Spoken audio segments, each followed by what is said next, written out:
cosas y ahora vamos a pasar a inmunodeficiencias, ¿no? Un segundito.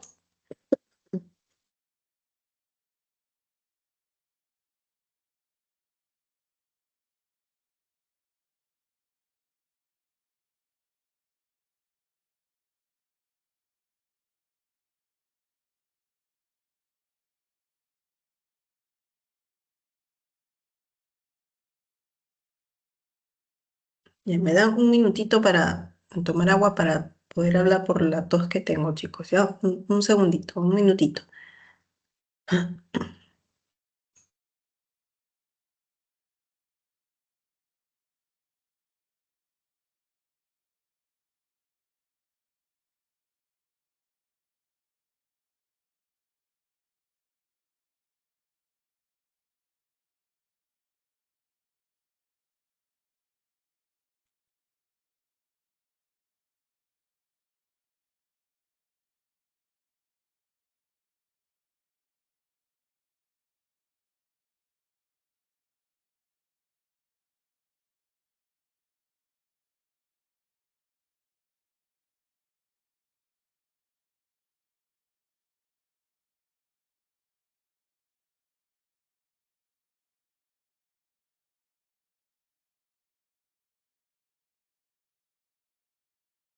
Se acabó, ¿no?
Ya, ¿me confirman si se observa, chicos, por favor? Y se observa, doctora. Ya, gracias. Bueno, entonces ahora que ustedes ya han revisado toda la base inmunológica de cómo debe ser la composición normal, la funcionalidad normal, ¿no? Sabemos que cuando hay alteraciones de todo eso es porque existe alguna inmunodeficiencia y eso se traduce en un cuadro clínico en los pacientes, ¿no? Entonces, si bien es cierto, aún no es muy frecuente, su prevalencia es baja, pero sí tienen que tener presente de que pueden haber pacientes con inmunodeficiencias primarias, ¿no? Y sobre todo esto en niños, ¿no? Que es donde van a aparecer ya los primeros casos de trastornos por estas deficiencias inmunológicas. Entonces, ¿qué es una inmunodeficiencia? Va a ser un grupo heterogéneo de desórdenes de origen hereditario que va a afectar uno o más componentes del sistema inmune. Es decir, puede afectar la inmunidad específica de tipo celular, donde actúan los linfocitos T. Puede afectar la inmunidad humoral, donde actúan los linfocitos B. Puede afectar los mecanismos no específicos, ¿no? Pero que son células de defensa del huésped, como células fagocíticas, citoquinas, las proteínas del complemento. ¿Cómo es la distribución de estas inmunodeficiencias primarias? ¿No? Al ser primarias es porque se presenta en la primera etapa de la vida. Por eso que en los niños, en los primeros 5 años de vida, es el 90% de estos casos de inmunodeficiencias en niños. Vamos a tener un predominio por el sexo masculino y su prevalencia es de 1,0 a 2,8 por 10.000 nacidos vivos. En Latinoamérica predomina inmunodeficiencias por deficiencias de anticuerpos, ¿no? Miren esos, según estudios que han realizado, ¿no? En nuestro caso, que estamos en Latinoamérica, sería prevalencia de deficiencia de anticuerpos.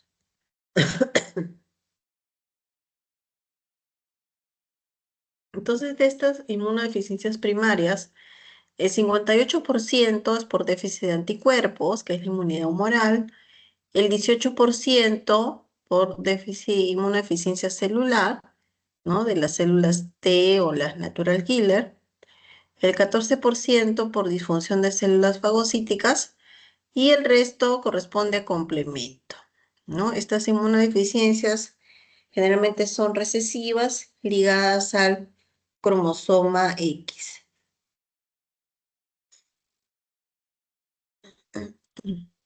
Entonces va a existir una incrementada susceptibilidad a las infecciones. Al existir estas inmunodeficiencias, el paciente es susceptible a infecciones. Infecciones bacterianas, virales, por hongos, ¿no? Pero es susceptible a cualquier tipo de infección. Así también al desarrollo de enfermedades autoinmunes y de neoplasias. Las manifestaciones clínicas en estos pacientes son variadas, van a tener alteraciones en su crecimiento, en su desarrollo. Al examen físico vamos a encontrar erupciones, pigmentación de la piel, anomalías esqueléticas y del corazón. Entonces, si tratamos de diferenciar las infecciones según el tipo de inmunodeficiencia, si es una inmunodeficiencia humoral de los linfocitos B, tenemos infecciones pulmonares recurrentes, enterovirus, meningitis viral, giardiasis. Tenemos inmunodeficiencia de los linfocitos T. Esta se asocia a enfermedades virales, enfermedades fúngicas. Y la inmunodeficiencia combinada, susceptible a patógenos virales, fúngicos y bacterianos. Y por ejemplo, en este cuadro podemos observar el agente infeccioso y su localización, ¿no? Según el efecto, ¿no? Por ejemplo, en el caso de bacterias, ¿qué grupo de bacterias serían las que se asocian más a las inmunodeficiencias por una deficiencia humoral? Tenemos el Haemophilus influenza, Streptococcus pneumoniae, Staphylococcus aureus, ¿no? Sí, alteraciones de deficiencia de neutrófilos. Entonces, Staphylococcus aureus, epidermidis, pseudomonas. Si está alterada la vía del complemento, ¿no? Hemófilos, Streptococcus pneumoniae, Staphylococcus aureus. De los virus, cuando está alterada la inmunodeficiencia de los linfocitos T, citomegalovirus, herpes zóster, Hongos. ¿Qué hongos se va a asociar a inmunodeficiencias? Candida albicans.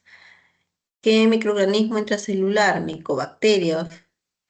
¿Qué protozoario? Pneumocystis y Toxoplasma gondii. Entonces se van a afectar diferentes componentes del sistema, ¿no? Y en cada componente inmunitario tenemos ejemplos de enfermedades, que hemos dicho que no solamente se asocia a infecciones, ¿no? Se asocia a neoplasias, se asocia a enfermedades autoinmunes, ¿no? Entre otras alteraciones genéticas, ¿no? En el caso de la deficiencia de los linfocitos T, tenemos el síndrome de Di-George, síndrome de inmunodeficiencia adquirida, defectos del linfocito T, síndrome de hiper-IgM, entre otros. Deficiencia del linfocito B, tenemos gamma-globulinemia, déficit de inmunoglobulina A selectiva, deficiencia de su clase inmunoglobulina G, ¿no? Y así combinaciones entre el linfocito T y B, defectos de neutrófilos, de complemento, entre otros.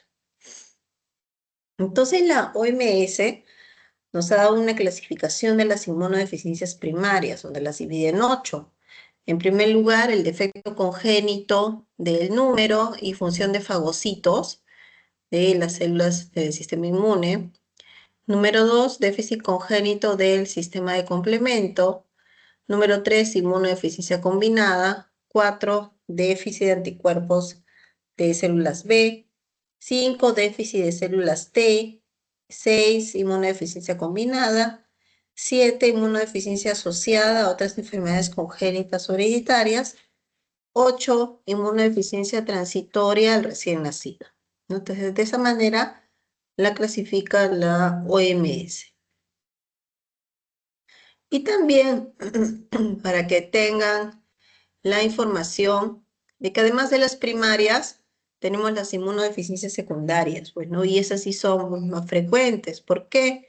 Porque son secundarias, por ejemplo, administración de fármacos inmunosupresores, por exposición a radiaciones, por infecciones crónicas, por infección por HIV, por malnutrición, por déficit de vitaminas, un paciente con enfermedad renal crónica, otras enfermedades metabólicas, ¿no? Como diabetes, por ejemplo, neoplasias malignas, depresión, estrés, ¿no? Entonces, por todo esto puede aparecer en el paciente inmunodeficiencias secundarias, secundarias a todas estas exposiciones o patologías.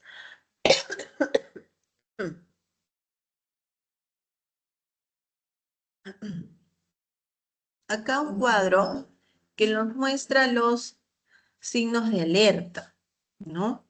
Hemos dicho que se va a manifestar en niños, ¿no? Entonces, ¿qué pueden presentar estos niños que nos pongan a nosotros en alerta de que tal vez tenemos una inmunodeficiencia primaria?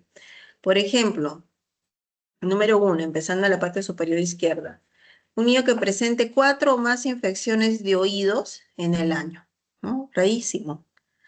2 o más sinusitis graves en un solo año. 2 o más meses tomando antibióticos y que tiene pocos resultados, encima no responde. 2 o más neumonías en un año. Dificultad para aumentar el peso y crecer. Abscesos cutáneos, ¿no? Profundos, orgánicos. Aftas, ¿no? Aftas a nivel de la vía oral o en cualquier parte de la piel. Necesidad de antibióticos intravenosos para aliviar infecciones. Pues una infección simple, pero el niño necesita un tratamiento intravenoso. 2 infecciones profundas o más, incluida la septicemia. Antecedentes familiares de inmunodeficiencia, pues obviamente, ¿no? Tengo que sospechar. Entonces, todos estos signos de alerta deben estar presentes al momento de realizar mi examen, mi historia clínica, para poder descartar si efectivamente el paciente tiene una inmunodeficiencia primaria. Acá están nuevamente en resumen los datos del alarma, otitis, media, perforada, supuración, sinusitis, evolución tórpida, ¿no? Uso crónico de antibióticos, neumonías recurrentes, gérmenes atípicos, retraso del crecimiento, ¿no? abscesos cutáneos, úlceras orales o aftas, requiere antibiótico intravenoso, infecciones persistentes, antecedentes familiares. Acá nuevamente el mismo resumen, para que puedan reforzar. Y bueno, una vez que tenemos la sospecha clínica, a nivel laboratorial nosotros podemos dar un diagnóstico, ¿no? También es un poco difícil llegar al diagnóstico, ¿no? Porque no desde un inicio se nos va a ocurrir que es una inmunodeficiencia. Entonces vamos a pedir desde las pruebas más básicas hasta las más específicas, ¿no? Tenemos un paciente sospechoso de tener inmunodeficiencia, le hacemos una buena historia, un buen examen físico y pedimos pruebas de primera etapa. ¿Cuáles serán las pruebas de primera etapa? Ahorita vamos a ver. Luego de las pruebas de primera etapa pueden pedir las de segunda etapa y luego las de tercera etapa. Entonces va avanzando su especificidad y qué tan accesible va a ser o no la prueba, ¿no?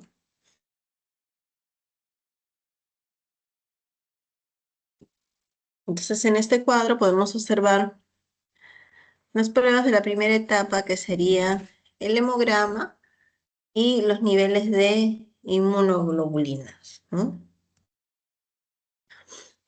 Estudio de primera etapa. A nivel general, si yo estoy sospechando cualquier inmunodeficiencia, cuadro hemático o hemograma. Velocidad de sedimentación globular. Proteínas de sangre periférica. Electroforesis de proteínas, estudios microbiológicos, ¿no? Cada uno con su razón de ser. ¿Por qué pediríamos el hemograma? ¿En qué me ayudaría el hemograma? A ver, chicos, empezamos a participar nuevamente. ¿En qué me ayudaría para, si estoy sospechando una inmunodeficiencia, si pedimos un hemograma? A ver, ¿alguien que quiera comentar? ¿Nadie? Yo llamo entonces, a ver, Araceli, Doctora, Ureta. ajá, que te indique los leucocitos, la cantidad de leucocitos para ver si hay una infección Exacto, ¿ya? Entonces, si hay una infección, ¿cómo estarían los leucocitos? elevados. Elevado, ¿no? Ahí ya tengo una respuesta inmunológica, pero están aumentados, entonces, ¿qué tanto sería inmunodeficiencia? Bueno, pero ya tiene una alteración el hemograma. Entonces, el hemograma es la prueba más básica, no podemos dejar de pedirla, porque me informa tres series celulares, me informa cómo está el nivel de leucocitos, me informa cómo está el nivel de glóbulos rojos y cómo están las plaquetas, ¿no? El otro examen seguido del hemograma es la velocidad de sedimentación globular. ¿Por qué pediríamos velocidad de sedimentación globular? A ver, chicos, siguen sus participaciones. ¿En qué me ayuda este examen?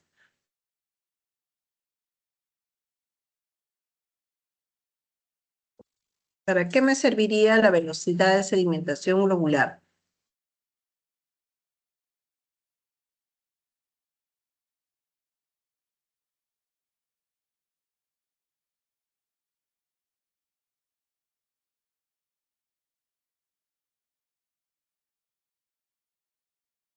Bien, a ver, se encuentra. A ver, Anabel.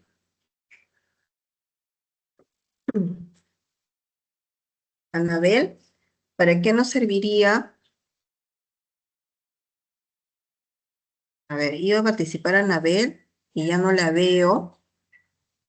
Creo que alguien está haciendo la broma pesada de estar eliminando a compañeros. A ver, chicos, ustedes son 78 integrantes, ¿no? Todos mayores de 17 años, todos adultos. Acá no hay ningún niño, ningún bebé. Esta clase está quedando grabada. Cuando yo haga la revisión, me voy a dar cuenta quién es el gracioso o graciosa que está eliminando a los compañeros. Y por favor, compórtense como alumnos de medicina, ¿no? Alumnos responsables, respetuosos, que no solamente respetan al docente, sino también a sus compañeros.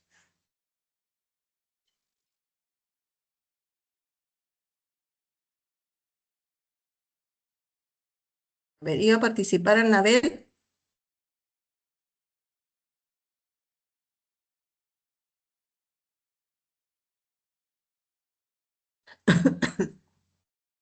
A ver, Janet, te escuchamos. Doctor, es para verificar el grado de inflamación crónica. Si hay una infección también, si es de autoinmune. Sí, podría ser una manera de interpretar. ¿Alguien más que quiera comentar sobre la velocidad de sedimentación globular?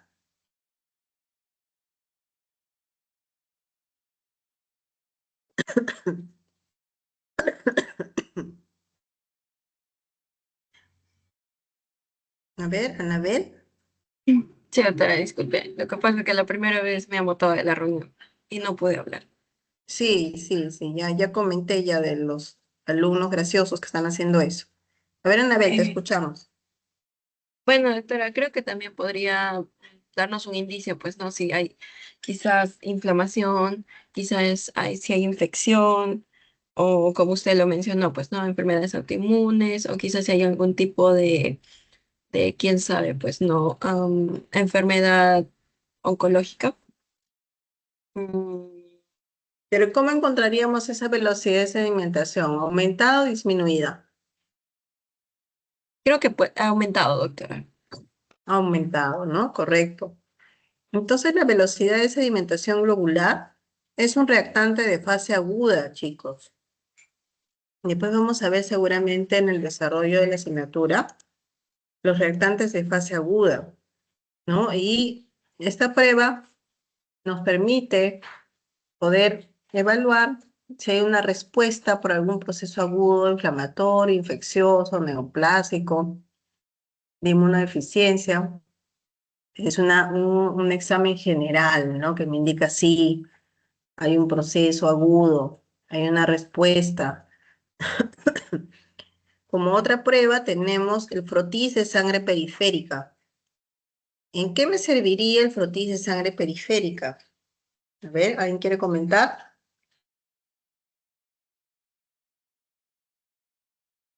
Sospecho en un niño de una inmunodeficiencia primaria. Y además del hemograma le pedimos frotis de sangre periférica. ¿En qué me serviría este examen?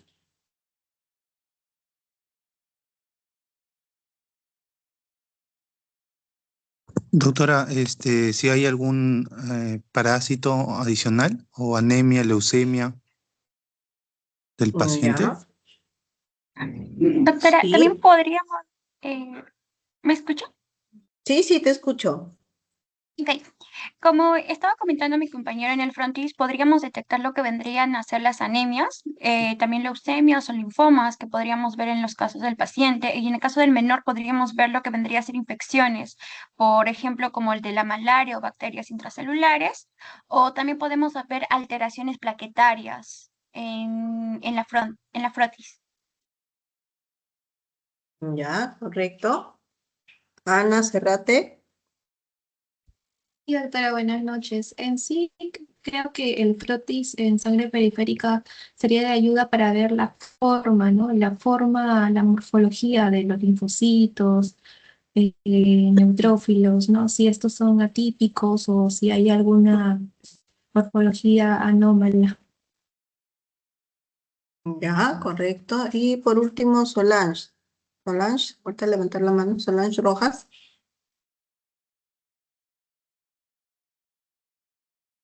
Solange, ¿algo más puede decir?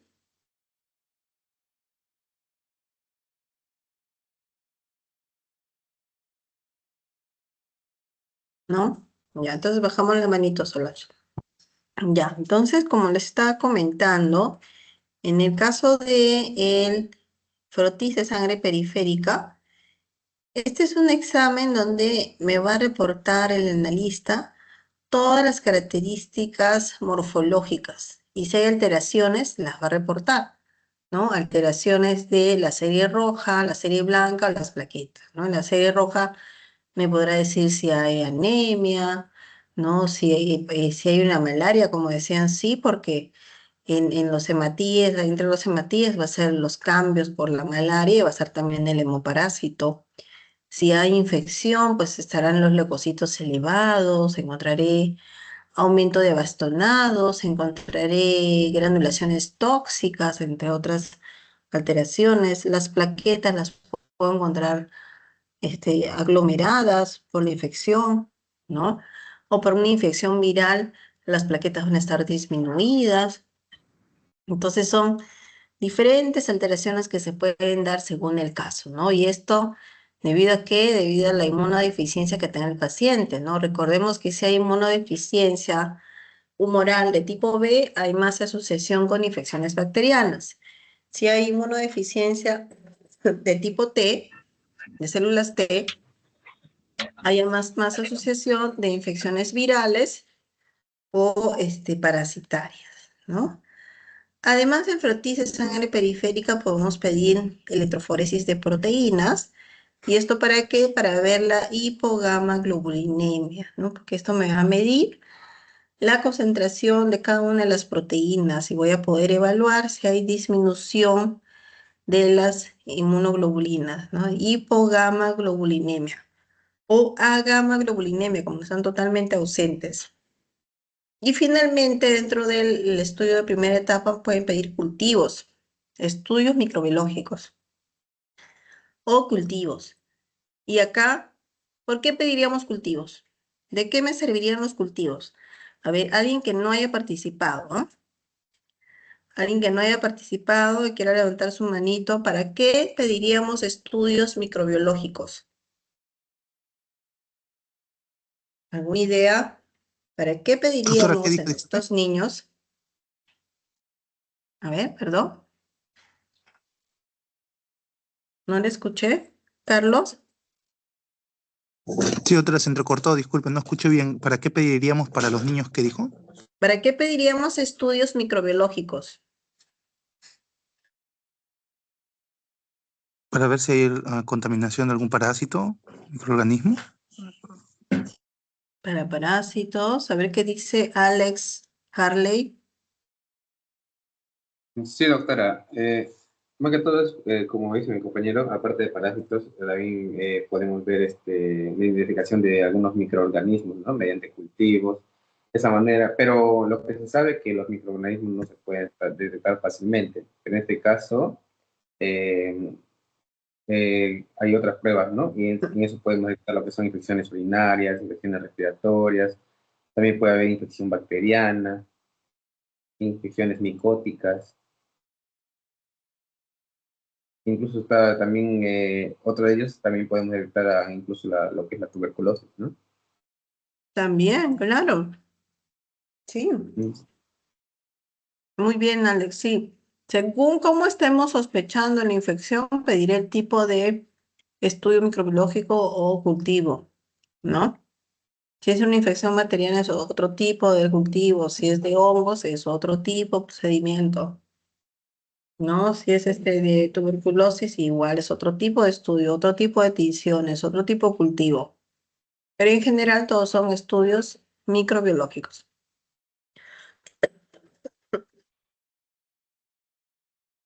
Muy bien, vamos a continuar entonces.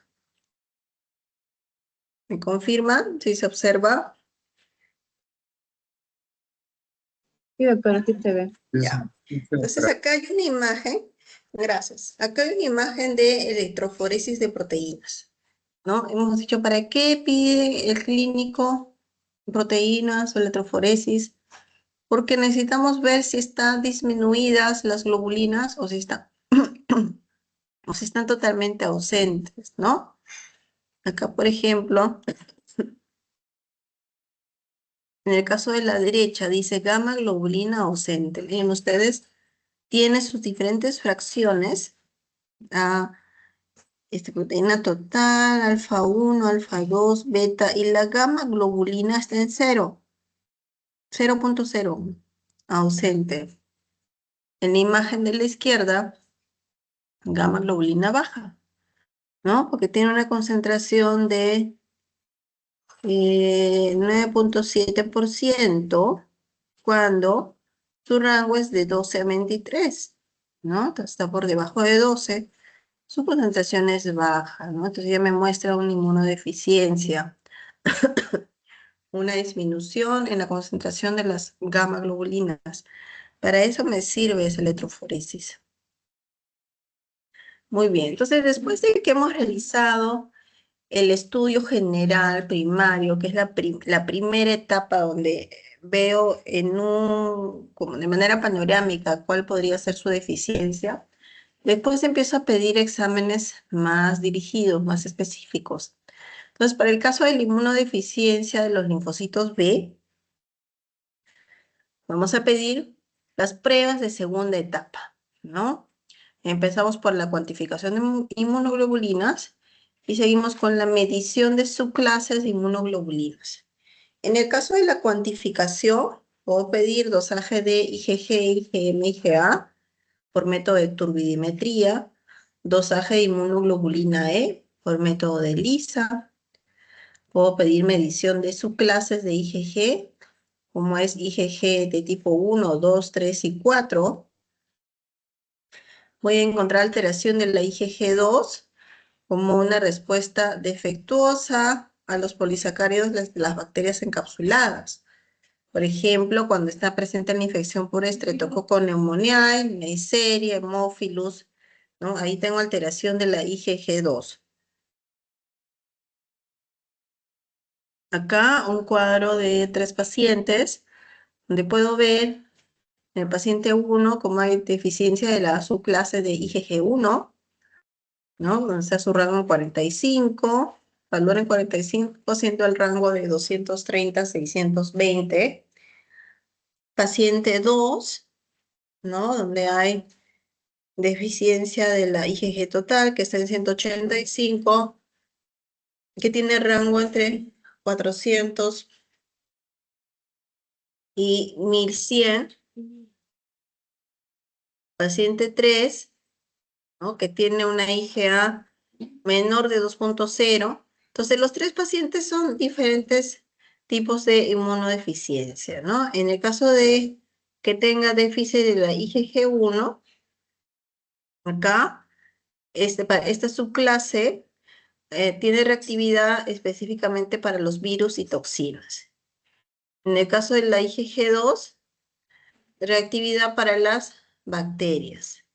De la IgG3, ¿no? Reacciona mucho más tiene una reacción más fuerte que la IG1. La IgG4 se va a elevar entre caso de enfermedades alérgicas, bloqueando la respuesta de la IgE.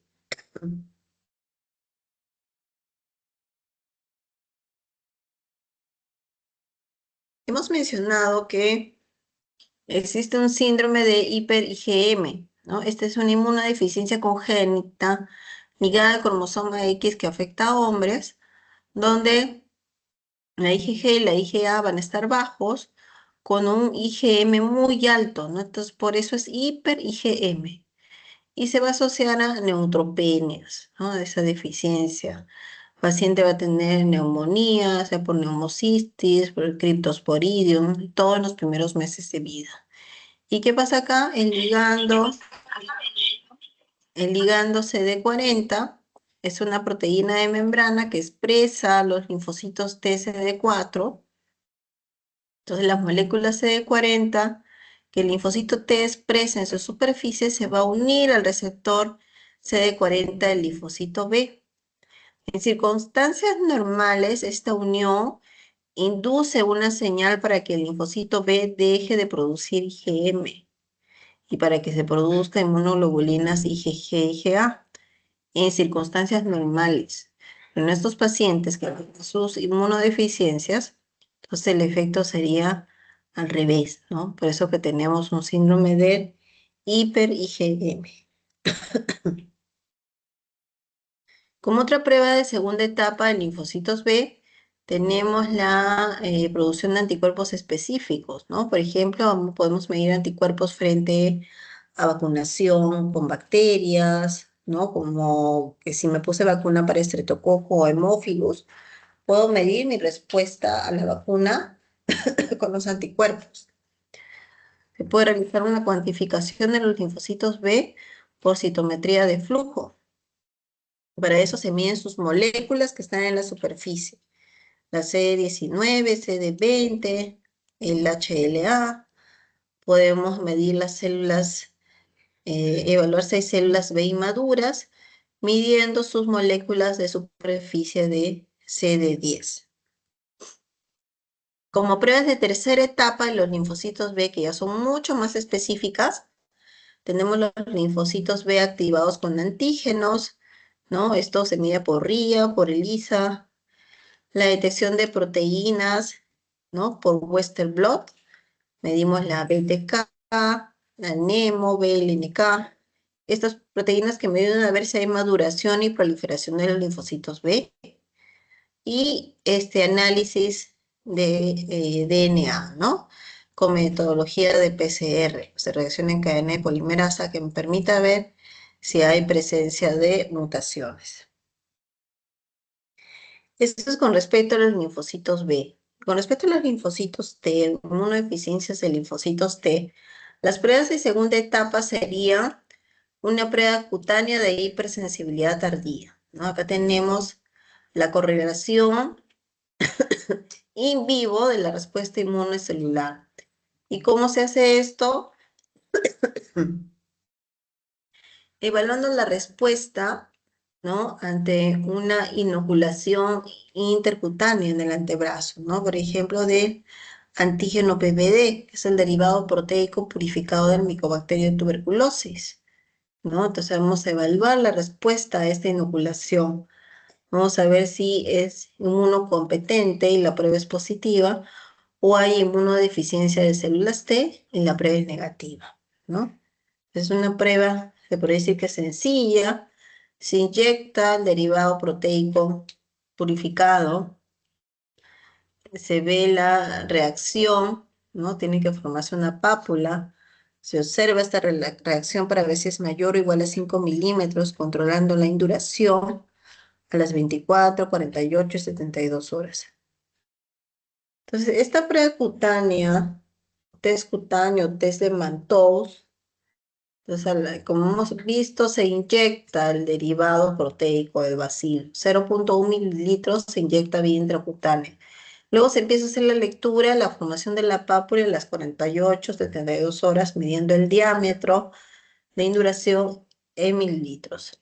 En el caso de pacientes con VIH, por ejemplo, esta induración, si es de 5 milímetros a mayor, se considera positivo. En pacientes que tienen factores de riesgo para tuberculosis, un resultado de 10 milímetros a más también es positivo. Pero en el resto de personas que no tienen otros trastornos, patología, se considera positivo una reacción de 15 milímetros a más. O sea, acá tenemos un cuadro de deficiencias inmunitarias o congénitas por déficit de linfocitos B. Tenemos diferentes síndromes. En caso de las inmunodeficiencias celulares adquiridas, tenemos patologías como el síndrome de DiGeorge, candidiasis, sarcoidosis, leucemia linfocítica crónica.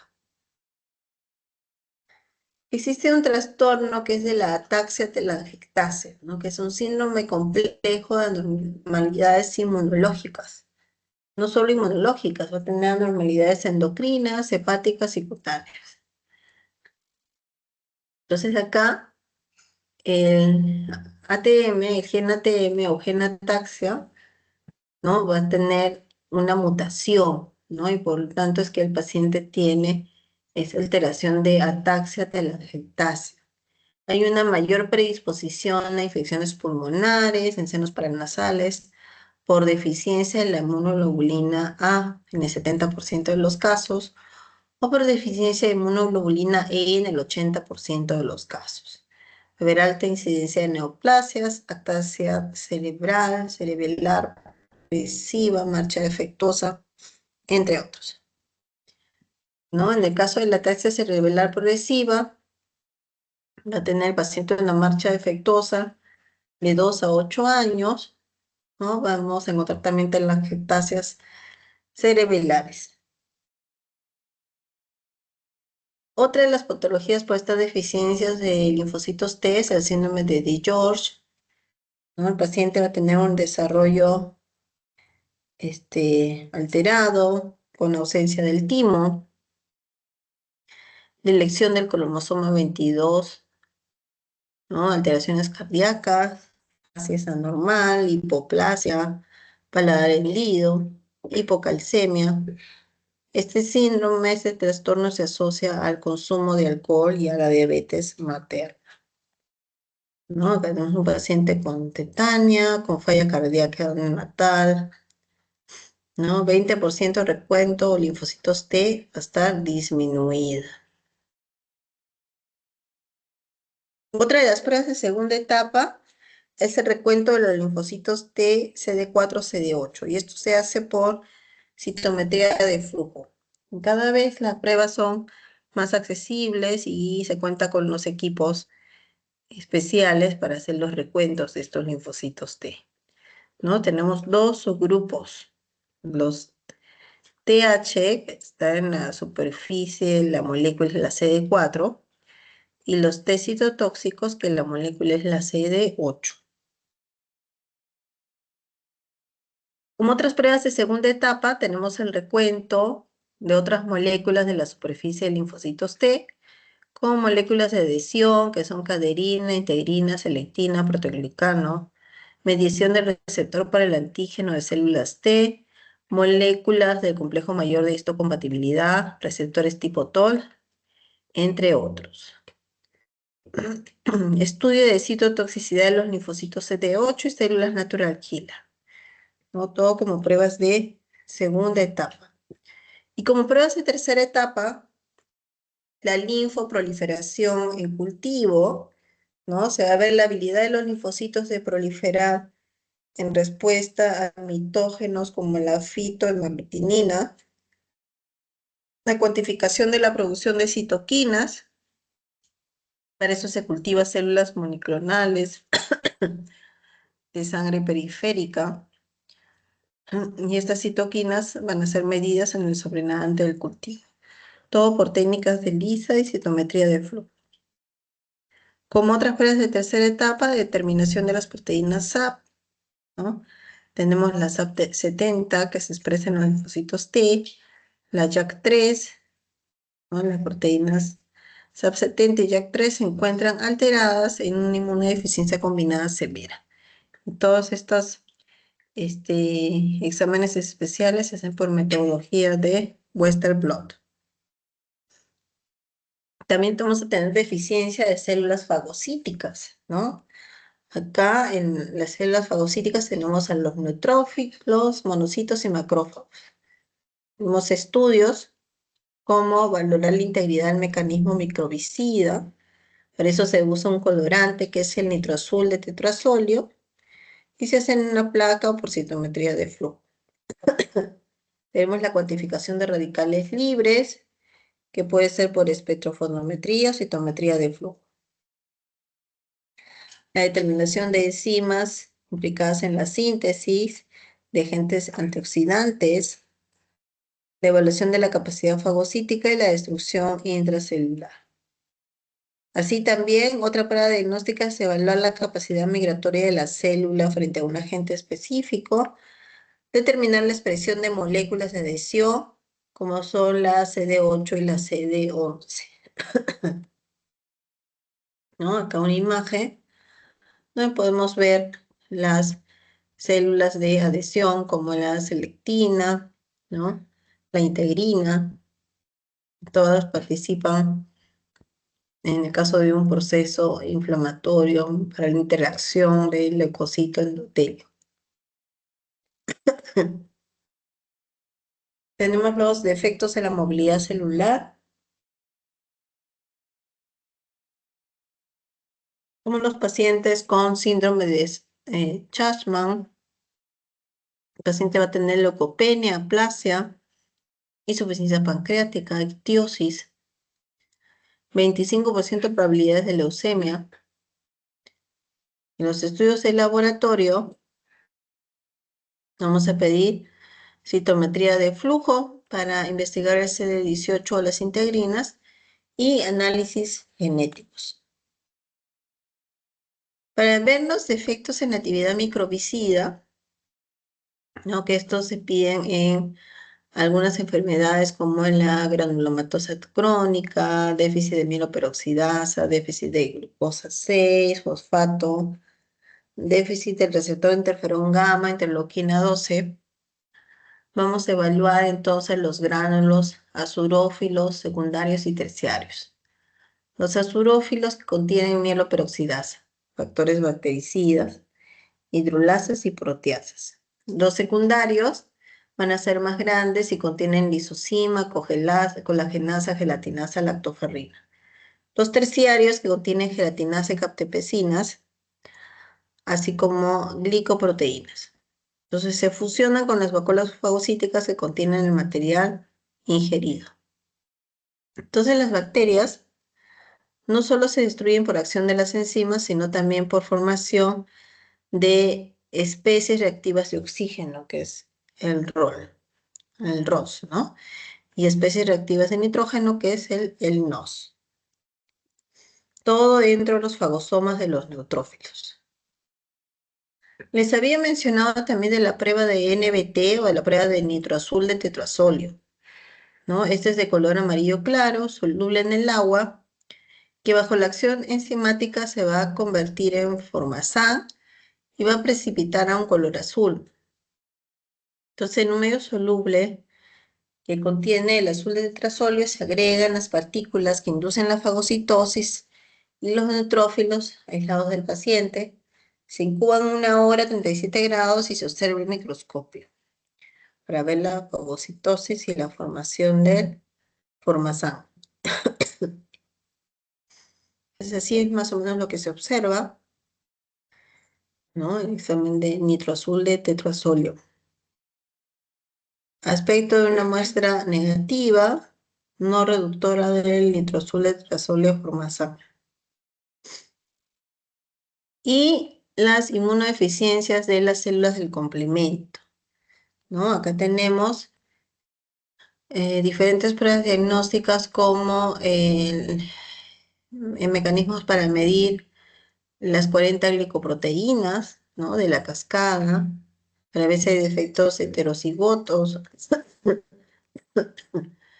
y pacientes homocigotos con síntomas de inmunodeficiencia primaria por el complemento.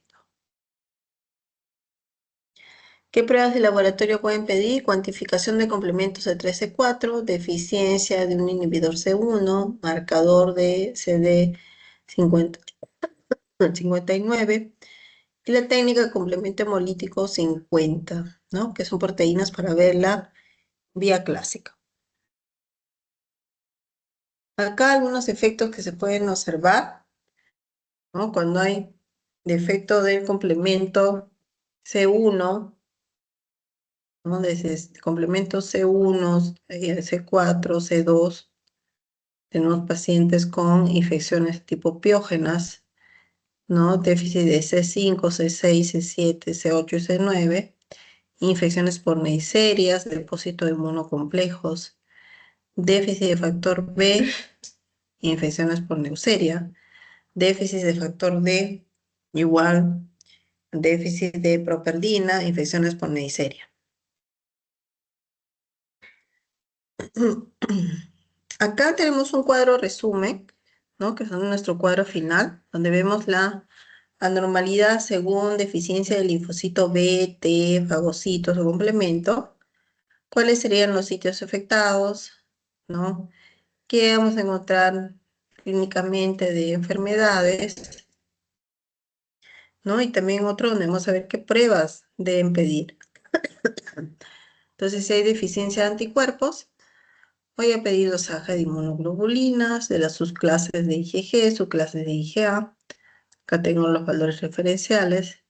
Si hay deficiencia de células T, radiografía del timo, intradermorreacción, subclases de linfocitos, linfoproliferación, deficiencia de células fagocíticas. Acá pedimos citometría hemática a la prueba de azul de tetrasolio. Deficiencia de complemento, dosaje de complementos, inhibidor de C1. Y hasta ahí, chicos, es lo que les había preparado hasta hoy día para la clase teórica de inmunodeficiencias. No sé si tienen alguna pregunta. A ver, acá está la mano levantada de Alex. ¿Quiere comentar algo?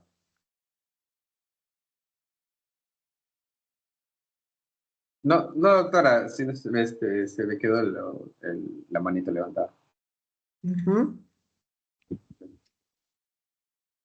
¿Alguna pregunta o algo que quieran comentar, chicos?